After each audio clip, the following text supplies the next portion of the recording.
are we all? I'm not making this card today. This was one that I'd just put together Saturday, and I just thought I'd show it you. But I'm not making this one today. I'm making two different ones. Right, you can see here by this little pile here, I've used quite a lot of product today.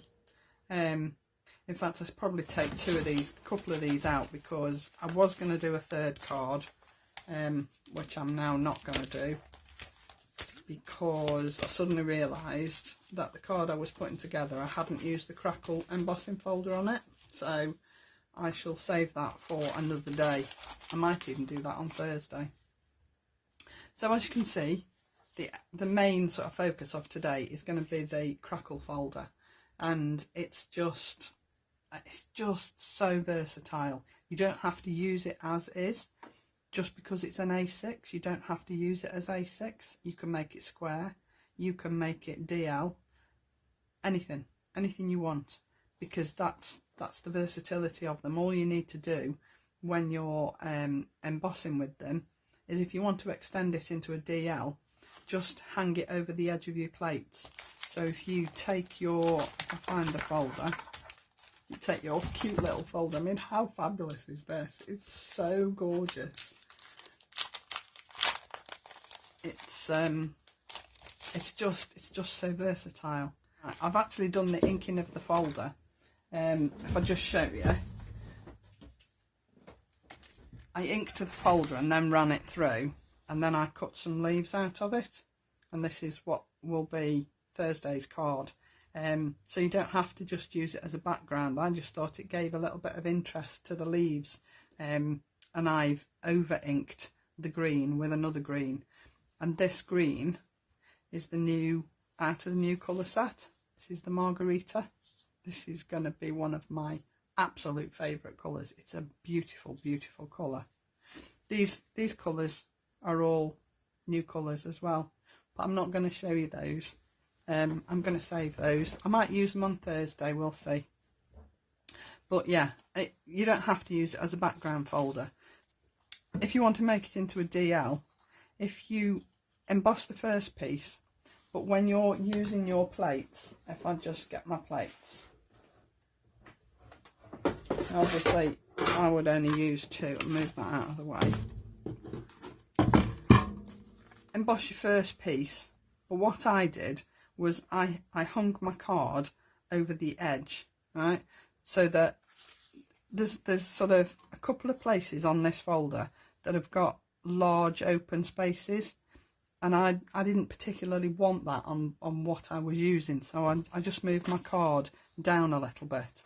And then when you put it in with your plates, hang your folder over the edge of your bottom plate. Can you see that? Have I got in the right place? Yes.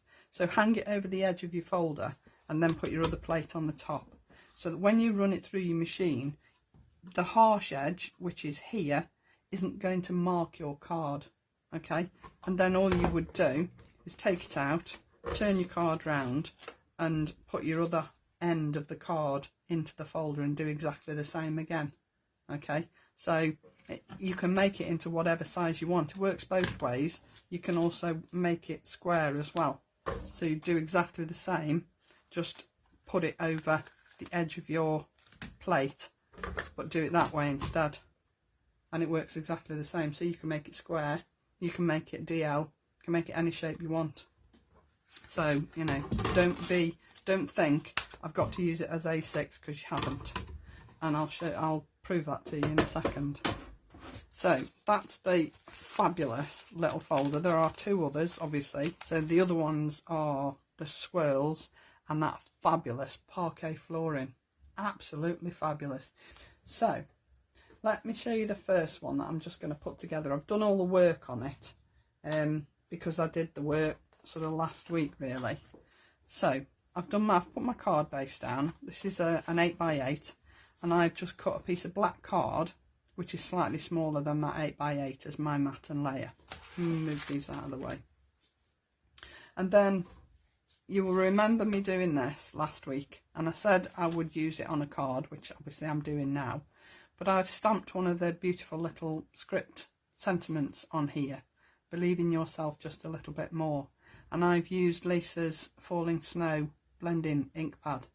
I've used my Ultimate one, and I've stamped it a couple of times, and it just sits on that black card really, really beautifully.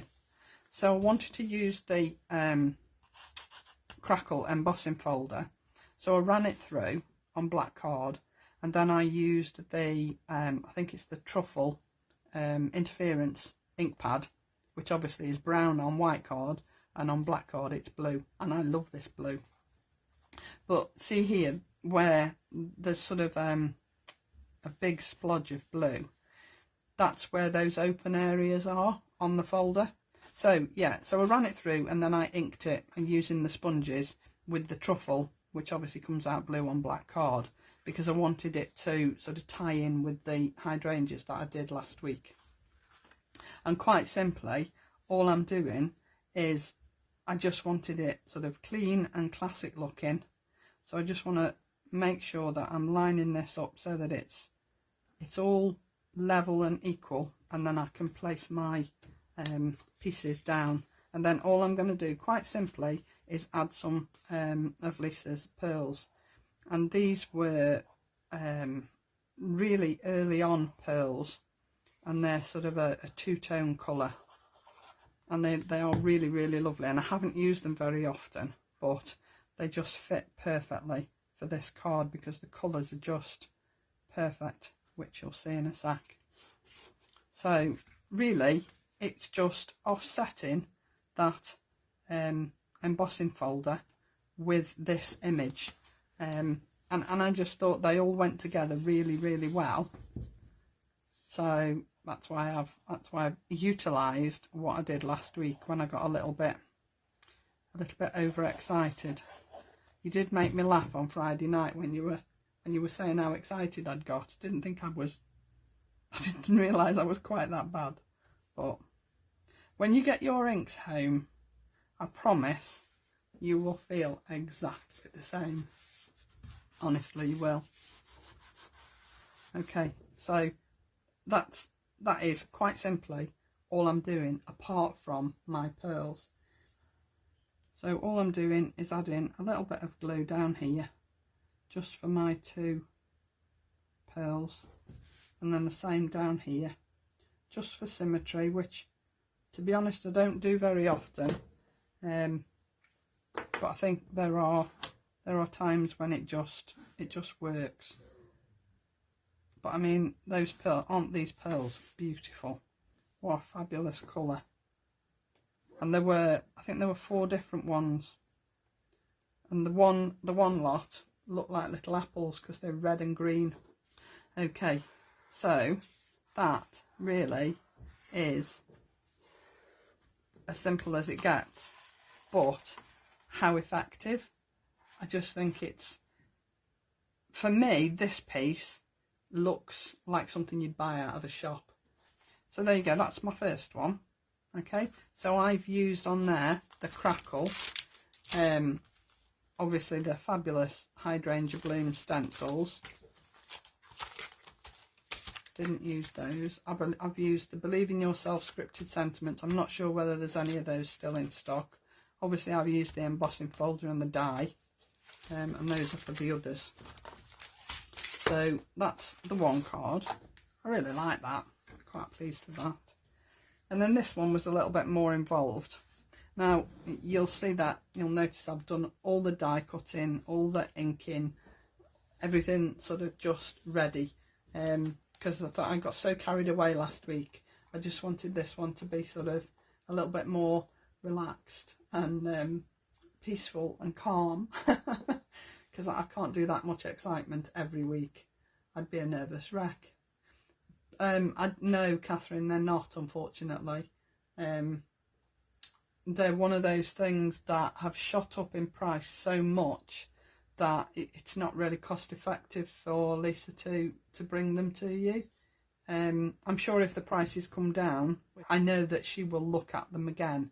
Right, so this second one, I saw a card in the group by our lovely Sue, and I messaged her yesterday and said, do you mind if I pinch your idea?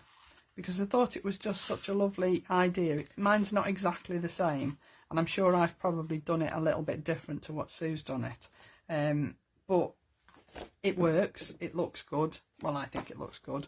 So, you know, it's all about looking what's in the group, which is what I've said on the blog actually, is the design team, yeah, we make samples for Lisa to show on TV, but we put them in the group not only for you to see what the product looks like when you use it, but for your inspiration as well. So if you see a card that you like and you want to use it as inspiration, please feel free to do so, because that's what they're there for. And so long as you say, you know, which I know a lot of you already do, a card inspired by, then that's great. And you know, that's why we put them there. And it's lovely to see when people do sort of look at your card and then think, oh, I could do something like that, but I'm going to change it up a little bit. So, you know, yeah, you could say, my aim is to do a full swatch of the interference inks on different coloured cardstock. It's going to take me a while, obviously, but when I've done it, I will show it in the group, because obviously I've got Lisa's swatch book dies and stencils and everything, so that's going to help me. So you can see here I've used the Pretty Leaves embossing folder, which again was one of Lisa's early embossing folders. So you can see they've always been fantastic, and the detail in them is just amazing. They're just so good. And then I die cut a couple of circles with the nested stitched, scalloped and stitched circles, just so that I could put my sentiment in the middle. I did think of cutting the circle out of this, and then I thought, no, that's a shame really, so I'll just add a circle on the top, because I was thinking if I don't and somebody goes to write their sort of greeting on it, it's going to be all bobbly, which is why I've done 2 layers, because then it won't. So I'm just going to pop that in the middle, so that's where you can write your sentiment, your greeting. And then for this inside panel, you can see here that I've used the Crackle, and again I've used that same truffle ink pad, and I've lightly brushed it with one of the pads, and that's literally all I'm doing. I'm not going to mat and layer it, I'm just going to put it down on the white card, just so that it sort of gives a bit of interest to that inside panel, just so that that isn't sort of plain white, because I just think if you open up, if you've got a card that's got lots of detail on the front and some detail on the inside, it's a shame for it not to have any detail on this bit as well. So that's the reason I did the extra piece. So I'll just pop that down there like so. Move my sentiments out of the way for now, and then this other piece is going on the front.